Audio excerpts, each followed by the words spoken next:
So, you're coming to the end of your fast. You're on the last day of your fast. Congratulations. I'm going to talk to you about how to correctly end a biblical fast. I'm Pastor Steve. Our church is La Viña de Gracia in La Caleta, Colombia, just outside the capital city of Bogota in Colombia. So how to correctly end a biblical fast.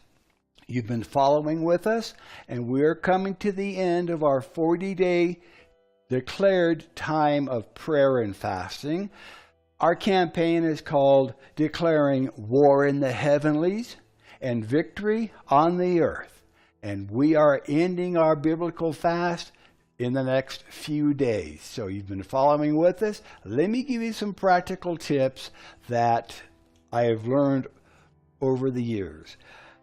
It doesn't matter if you did a 3-day fast or a 7-day fast or a 14 or a 21-day fast, or even if you did a 40-day fast. Now is the time to end the fast and to rejoice and to celebrate.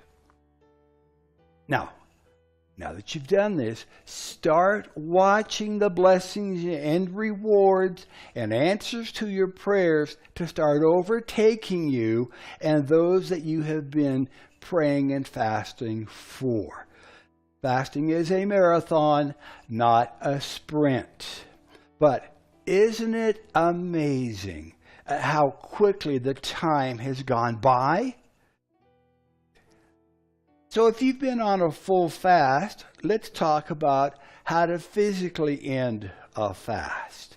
On a full fast, which is everything except for liquids, there are some things to remember as you begin to reintroduce foods into your system. This period of readjustment will vary from person to person, and it will depend upon the length of your fast, but you should expect to take it easy on solid foods for at least several days and even up to a week or so. The longer your fast has been, the longer you should wait to come back into a full solid food regimen. This period of the first few days of your fast will have resulted in the most rapid part of your weight loss as your body eliminates excess water and bulk materials. You have probably lost between half to 3/4 of a pound per day while on your fast. So a 14-day fast normally results in weight loss between 10 and 14 pounds. And a 21-day fast may have resulted in a weight loss of 15 to 20 pounds. And there are very few of us that could not afford to lose 15 to 20 pounds, if we're being honest. You should expect to gain back between 5 and 10 pounds over the next week or so, maybe next 2 weeks. And by carefully monitoring your caloric intake, you can maintain a healthy body weight once again. Your stomach has been slowly shrinking, and by the end of your fast, the stomach's capacity is not as large as it was before you started. You might be surprised to find that it does not take a lot of food to fill it up. In fact, you might find that your pre-fast grazing habits and emotional feeding no longer exists. So why reintroduce bad habits now that you've completed your fast? The organs in your body that are usually involved in processing and digesting the food have taken a rest and will wake up gradually as you begin to eat solid foods once again. So when you break your fast, be careful with how much you eat, what you eat, and how you eat it. Give your stomach and organs time to return to normal size and to wake up fully. Now, when breaking a fast, now is the time to really change your pre-fast normal types of food, and you should consider eating healthier. I will usually start off with fruits and juices, preferably fresh squeezed. And just remember that for the first 24 to 48 hours, you might experience a bit of diarrhea, and the juices will pass through your system quickly at first. Be prepared and plan ahead. This is another excellent reason not to splurge and start eating solid foods right away.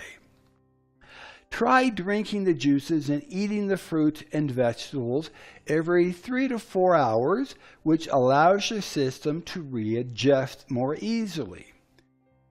Yogurt can be introduced fairly early on after breaking your fast. Fresh soups are also very easy on the body, and after a few days, you might want to include some starches such as bread, potatoes, or rice, but it is best not to add too much sugar at this point. Eat slowly. Chew your food thoroughly. Chew your food well so that it is introduced to your stomach in a liquid form. As you feel full, stop eating. And as tempting as it might be, do not break your fast with highly processed foods such as McDonald's French fries or hamburgers. Now, if you had been fasting for a longer period of time, the food will not taste the same as you remembered. And after all the hard work and efforts, why toss it aside with junk food? So, how can you win your fast spiritually? Well, even though you can rest physically, now is not the time to rest spiritually. Let me say that again. This is an important point. Even though you can rest physically, now is not the time to rest spiritually. Now, here's what I mean by that. Your enemy, the devil, may try to tempt you or to attack you as you begin to walk in the blessings that are following after you. Not only are they following after you, they are overtaking you. James chapter 4, 7 and 8 instructs us to submit yourselves therefore to God. Resist the devil and he will flee from you. Draw nigh to God and God will draw nigh to you. Even Jesus, after his 40 days of fasting and prayer time in the wilderness, he was tempted by Satan. And you can read that in Matthew chapter 4, Mark chapter 1, and Luke chapter 10. In other words, you should expect to be tested in your faith and resolve. 1 Peter chapter 5, verses 8 and 9 tells us that Satan is like a roaring lion, seeking whom he may devour. But remember, Satan is only like a roaring lion, and in reality has lost power over your life as a result of your fast. Throughout your fast, you have been consecrating your life and focusing on the things of Jesus. And your spiritual ears have become more alert and sensitive to hearing and responding to the voice of the Holy Spirit. Now you are alerted to even the smallest of sins and disobedience in your life that will grieve the Lord and that will try to keep you away from his presence. Satan will try to convince you that Now you're spiritually mature. You have arrived. That it would be okay for you to go back to those areas of disobedience and sin. It would be a very subtle attack and will not even seem like it's happening. But be alert. Be disciplined and be intentional in your pursuit of the Lord. Now, as you have now finished your time of fasting, this would be an excellent time to give a celebration offering to the Lord. This offering should be something that is of importance to you, and it can be a financial offering or a time offering or even an offering of service and dedication to Jesus. Congratulations once again. You have run the race to win, and you can expect your prayers to be answered fully, completely, and publicly. Be sure to continue in your consecration and dedication. Do not let go of the spiritual momentum that you now have. Be sure to continue in prayer daily as you seek the Lord in all areas of your life, and consider making fasting a part of your spiritual consecration. Even if you decide to fast for 3 days every month, make it a declared time of fasting and prayer, and make it a matter of spiritual importance.